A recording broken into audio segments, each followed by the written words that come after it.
Assalamualaikum warahmatullahi wabarakatuh. Halo semuanya, perkenalkan nama saya Dinda Sofaira, NIM C14012011113 dari Paralel 1 BDP 57 kelompok 3. Pada video kali ini, saya akan menyampaikan materi dari praktikum mata kuliah fisiologi reproduksi organisme akuatik mulai dari minggu kedua hingga ke-12. Selamat menyaksikan. Selanjutnya, di sini ada deretan materi bahasan yang akan saya bahas. Untuk materi yang pertama yaitu ciri seksual.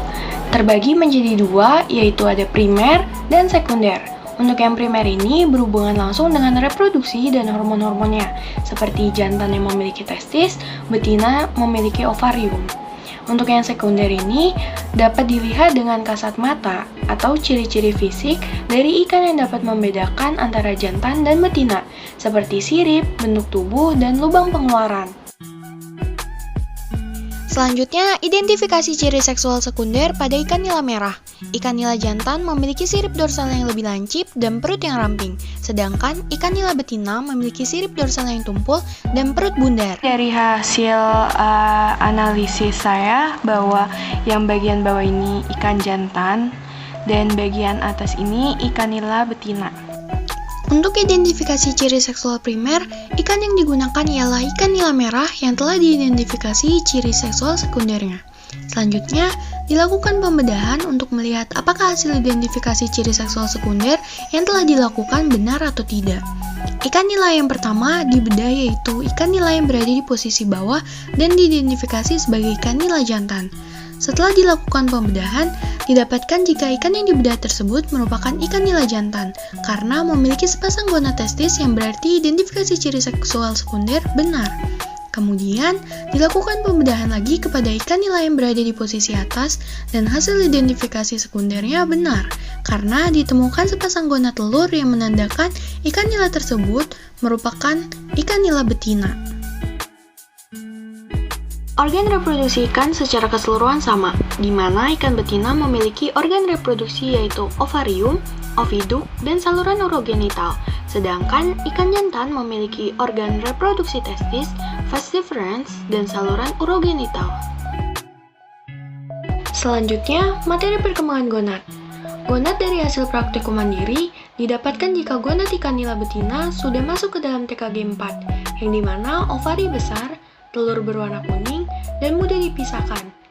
Sedangkan pada gonad ikan nila jantan masuk ke dalam TKG 2, yang dimana ukuran testis lebih besar, berwarna putih seperti susu, dan bentuk lebih jelas daripada TKG 1.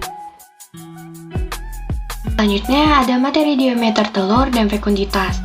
Ada beberapa perlakuan yang mempengaruhi diameter telur ikan. Yang pertama ada injeksi hormon HCG. Injeksi hormon HCG ini menyebabkan diameter telur cenderung meningkat dengan meningkatkan dosis HCG. Peningkatan ukuran telur pada dosis tinggi dikarenakan akumulasi penimbunan fitologenin dalam sel telur. Perlakuan lain yang mempengaruhi diameter telur ikan ialah penambahan bahan suplemen dan imbuhan dalam pakan. Pakan yang ditambahkan dengan minyak ikan dan vitamin E dapat menghasilkan diameter telur yang lebih baik. Selanjutnya ada metode perhitungan fekunditas. Yang pertama itu ada gravimetrik. Gonad diambil sebagian dan ditimbang, kemudian butiran telur dihitung, dianalisa dengan rumus. Kedua, volumetrik. Volume total gonad diukur, kemudian sebagian volume gonad diukur, dianalisa dengan rumus. Selanjutnya ada jumlah. Telur di gonad dihitung satu persatu. Kemudian yang terakhir itu ada von Baer. Menghitung garis tengah rata-rata telur, mengukur volume telur keseluruhan, lalu dibandingkan dengan tabel von Baer. Untuk mendapatkan GSI dan HSI dari ikan nila, terlebih dahulu ikan nila dimatikan untuk mempermudah penimbangan berat tubuhnya, dan didapatkan berat ikan nila yang digunakan yaitu 173,84 gram. Kemudian setelah itu dilakukan pembedahan yang nantinya diambil gonad dan hati dari ikan nila yang telah ditimbang. Selanjutnya, timbang gonad dari ikan nila, dan didapatkan berat gonadnya yaitu 3,42 gram. Kemudian, hati dari ikan nila juga ditimbang, dan diperoleh berat hatinya yaitu 1,59 gram. Tahap pertama, ikan ditimbang sebelum melakukan penyuntikan hormon untuk menentukan dosis yang tepat pada ikan. Kemudian, pengambilan hormon dengan menggunakan siring. Dari hasil penimbangan, berat ikan yang didapat yaitu 149 gram, dengan dosis yang digunakan dalam penyuntikan ikan mas yaitu 3,8 mili. Selanjutnya, penyuntikan dilakukan secara intramuskular, dengan kemiringan kurang lebih 45 derajat sedalam 1,5 cm. Setelah melakukan penyuntikan pada ikan mas, urut bekas suntikan secara perlahan. Pengambilan hipofisa pada ikan pendonor dipisahkan kepala dengan badan dengan memotong bagian kepalanya. Kemudian setelah kepala terpisah dengan badan, lakukan pemotongan bagian atas kepala ikan atau tengkorak hingga terlihat bagian otak ikan. Selanjutnya dilakukan pencarian hipofisa ikan.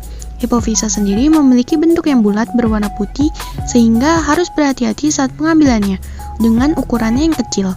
Setelah terlihat hipofisa, diambil menggunakan pinset untuk dimasukkan ke dalam larutan aseton. Selanjutnya, ada materi rekayasa kelamin atau seks reversal. Seks reversal sendiri merupakan pengalihan kelamin menjadi jantan atau betina. Teknik seks reversal ini terbagi menjadi 3. Yang pertama itu ada perendaman, penyuntikan, dan oral atau melalui pakan.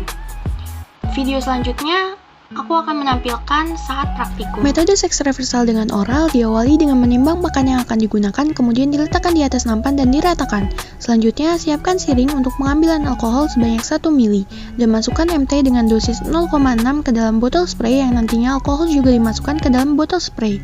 Kedua bahan ini dicampur di dalam botol spray dengan dikocok hingga larutan tercampur. Kemudian, spray larutan ke pakan yang ada di atas nampan. Selanjutnya, kering anginkan pakan yang telah dispray oleh larutan MT dengan alkohol hingga kering sekitar 12 jam. Kemudian, untuk metode perendaman diawali dengan menghitung dosis yang akan diberikan terlebih dahulu. Setelah itu, buat larutan MT 0,6 dan alkohol 1 mili sebagai pelarut dan dihomogenkan di mikrotub. Kemudian, masukkan ke dalam air yang telah diaerasi. Hal tersebut bertujuan untuk meningkatkan kadar DO. Kemudian, pencampuran larutan MT menggunakan aerasi selama 2-3 menit. Setelah itu, masukkan larva ke dalam air yang telah dicampur oleh MT. Lalu, buang udara dari dalam kantung, kemudian berikan oksigen ke dalam kantung plastik. Setelah itu, ikat kantung yang berisi air dan larva. Selanjutnya, kantung direndam dengan air bersuhu kurang lebih 20 derajat selama 10-12 jam. Kemudian, larva dipindahkan ke dalam wadah dan diberikan pakan biasa. Selanjutnya, ada teknik bioassay. Teknik bioassay ini dilakukan untuk mengetahui dampak suatu jenis zat. Menurut Luciana et al. 2019, teknik bioassay dapat digunakan untuk mengetahui status kerentanan makhluk hidup terhadap suatu zat. Pada slide ini terlampir grafik dari indeks kematangan gonatika nila jantan yang dipapar oleh limbah air kelapa sawit. Grafik ini diterapkan dengan teknik bioassay oleh Andira dan Rinaldi pada tahun 2020. Preservasi sperma adalah penyimpanan sperma pada waktu tertentu yang bertujuan untuk meningkatkan daya simpan sperma dengan tetap menjaga sifat-sifat fungsi dari sperma itu tersendiri. Kemudian terdapat faktor keberhasilan preservasi sperma. Yang pertama ada bahan dan rasio dari pengencer, kedua bahan pelindung, keempat laju pembekuan, dan terakhir laju pencairan kembali. Contoh larutan extender yang telah banyak digunakan yaitu ada kuning telur, susu, air kelapa, madu, dan sari kurma. Motilitas sperma diamati dan dikategorikan dengan menggunakan tabel motilitas sperma, sedangkan viabilitas sperma diamati dengan menggunakan larutan eosin, dan kepadatan sperma dilakukan dengan menggunakan bantuan hemositometer. Berikut merupakan referensi yang saya gunakan dalam video penugasan kali ini. Sekian dari saya, kurang lebih mohon maaf. Wassalamualaikum warahmatullahi wabarakatuh. Terima kasih semuanya, bye-bye.